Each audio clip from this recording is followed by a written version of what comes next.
É impossível vencer aquilo que você nunca enfrenta. Quanto mais você fugir dos seus traumas do passado, mais eles vão perseguir você. Por isso, até o final desse vídeo, te mostro 3 passos para você curar o seu passado, criar novos caminhos e construir seu futuro. Meu nome é Jade, a psicóloga. Se você está pronto para ser o protagonista da sua vida, esse vídeo é para você. Na descrição, você encontra o mapa mental e o resumo em tópicos. Este é o nosso estudo de número 24, 24º vídeo. Fica aqui comigo, porque é conhecimento e é poder. Com certeza, alguém já te falou para você esquecer o passado. Deixa isso para lá, segue a vida, segue o jogo.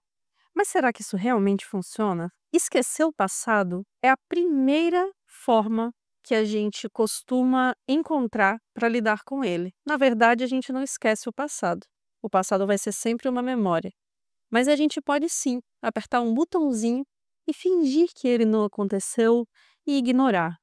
Mas isso pode ser o que vai fazer ele continuar te assombrando.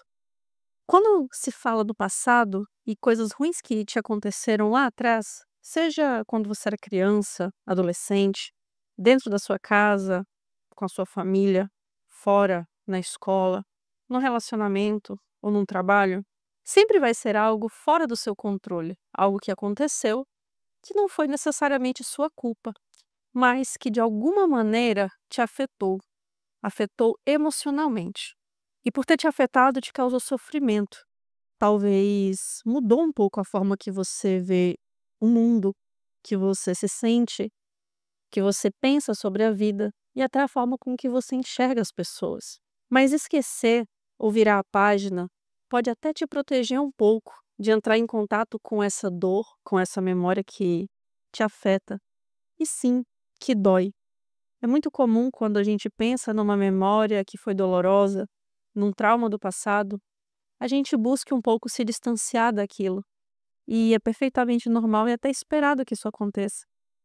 Isso é uma forma da gente se proteger daquela dor, daquela memória que nos toca num local vulnerável. Por um tempo isso pode até funcionar, mas vai chegar um momento que a conta chega, porque a longo prazo, essa relação não integrada que você constrói com aquela memória, com aquele trauma e com aquele passado, vai manter aquilo ativo no seu presente. E quanto mais você fugir, você tentar ignorar ou pretender desligar os seus sentimentos, as suas emoções quanto àquilo, mais aquilo vai borbulhar dentro de você. E talvez você nem note, mas em algum momento isso vai emergir sem você nem perceber e vai sabotar as coisas à sua volta. E é por isso que é importante integrar o passado. E existe sim uma maneira de fazer isso. E nesse vídeo eu gostaria de compartilhar alguns passos que são necessários para que você possa integrar o seu passado e realmente não mais permitir que ele mova ou que ele te paralise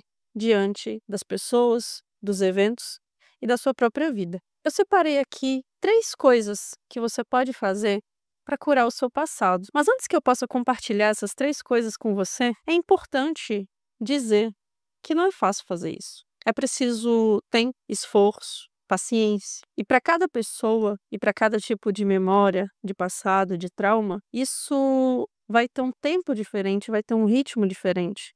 Acontece de forma diferente. Às vezes o seu trauma foi alguém que quebrou sua confiança. Pode ser que você leve um tempo para reconstruir isso. Outras vezes o seu trauma foi ter perdido pessoas muito importantes. E pode ser que leve outro tempo para você reconstruir isso. E não tem prazo. Para traumas, não existem soluções. E é isso que eu gostaria de dizer aqui, que eu não quero que os 3 passos sejam vistos como a pretensão de uma solução. Os traumas constituem a nossa história, a nossa biografia. Um trauma nada mais é do que um aprendizado negativo. Mas existe uma maneira de nós olharmos para esse passado, reenquadrarmos a maneira que a gente se sente sobre ele e que a gente enxerga ele. E é isso que eu quero ajudar você a fazer hoje. Esse primeiro passo para você começar a integrar o seu trauma, em vez de fugir dele, é caçar os seus fantasmas. O que são os seus fantasmas? Investigue como o meu passado se manifesta no agora. Como o seu passado surge novamente no seu presente, nas suas relações, nas suas reações automáticas, nos seus pensamentos, nas suas emoções. Você precisa investigar em que momento no seu presente os ecos do seu passado e das suas memórias voltam. Para isso, você pode se perguntar: em que momentos e onde eu sinto no meu corpo e na minha mente esses ecos, essas memórias? Um exemplo: no passado, pessoas próximas me machucaram. E isso que aconteceu foi uma ação do outro. Foram eles que fizeram. Não foi responsabilidade sua e você não teve controle. Isso que aconteceu foi o incontrolável, mas esse incontrolável te atravessou. E no momento que te atravessa, se torna algo que você passa a carregar. Se torna a sua reação. E quando você começa a carregar essa afetação por aquilo que te ocorreu e você não controlou, você traz ela para o seu presente, na forma de uma reação. A maneira com que você reage àquilo que o outro ou que o mundo fez. E essa reação, por exemplo, no caso de uma quebra de confiança que você teve com uma pessoa importante, ela pode te fazer se sentir desconfiado. Então, alguém quebrou sua confiança no passado e hoje você se sente naturalmente desconfiado de qualquer pessoa. E você não precisa nem conhecer essa pessoa. Às vezes, uma pequena palavra, às vezes, uma ação, nada muito concreto, sabe? Algo muito pequeno já te faz ficar em alerta. Você se torna hipervigilante. E essa é a sua reação. Então, esse passado, esse trauma se divide um pouco nessas duas, né, nessa linha temporal.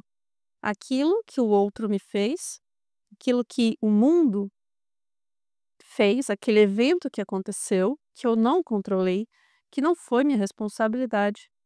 E hoje a minha reação àquela memória, a minha reação àquele evento, como eu passo a reagir depois que aquilo me acontece.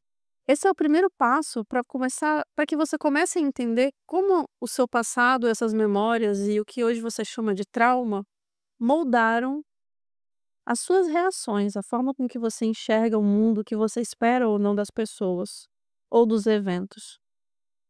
E uma vez que você caçou esses fantasmas, que você entende onde eles se manifestam, em que momento, como eles te fazem sentir, em que ocasiões, com que tipo de pessoas, você pode ir para o segundo passo, onde você vai reconstruir de maneira consciente essa narrativa traumática. Mas como assim, Jade? Eu não posso mudar o que aconteceu. Exatamente. Você não pode mudar o que aconteceu, mas o que aconteceu te afetou. E talvez naquele momento que te afetou, você não tinha tantas ferramentas para lidar com isso e para gerenciar o que te afetou de uma maneira otimizada. Você fez o que você pôde. E às vezes, o que você podia era uma estratégia mais imatura. Se você foi criança, às vezes esquecer foi a sua estratégia. Se você era um adolescente, por exemplo, às vezes ficar mais hipervigilante e desconfiado de tudo foi a sua estratégia. Você criou uma reação por algo que te afetou. Mas quando você percebe isso ali no passo 1, como você foi moldado por aquilo que te afetou, como isso moldou um pouco a sua reação, você pode reconstruir, na verdade, essa narrativa. E um exercício para que você faça isso, eu vou compartilhar agora um exercício muito rico, muito interessante, te convido a experimentar. É você relembrar esse evento traumático, relembrar ele todo em detalhes e você assumir uma posição diferente nesse evento. Você vai assumir a posição de um observador neutro, externo. Pode ser uma outra pessoa que estava presente e que não participou da memória diretamente. Pode ser um objeto. Por exemplo, a memória dentro de um quarto, de uma sala. Você pode se transformar num quadro, numa estátua que tinha, numa planta. E aí você observa toda a memória dessa posição. Ou seja, você sai de você e observa o evento de fora, como se fosse um filme. Isso vai te dar uma oportunidade de observar esse evento de uma maneira um pouco mais neutra e protegida também de todo aquele emocional que você sentiu quando você viveu aquela memória. E se vendo nesse local de fora, Você pode se convidar a comparar o seu eu antes daquela memória, como você era, como você se sentia sobre determinada pessoa, sobre o mundo, sobre você, e como você ficou depois. O que mudou? Faça um esforço para perceber quais foram as principais diferenças entre essas duas versões. A sua versão de antes dessa memória traumática e a sua versão de depois. E comparando essas duas versões, você vai ter a oportunidade de perceber de uma maneira consciente quais recursos internos você utilizou ali para sobreviver, para lidar com aquilo. E coisas que você mudou em você mesmo em resposta àquilo que você viveu, aquilo que você sentiu, aquilo que te afetou.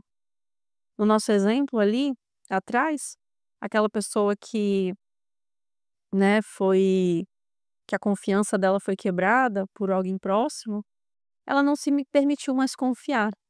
Ela não se permitiu mais se conectar ou experimentar novas relações, se abrir para novos vínculos ou até mesmo sentir.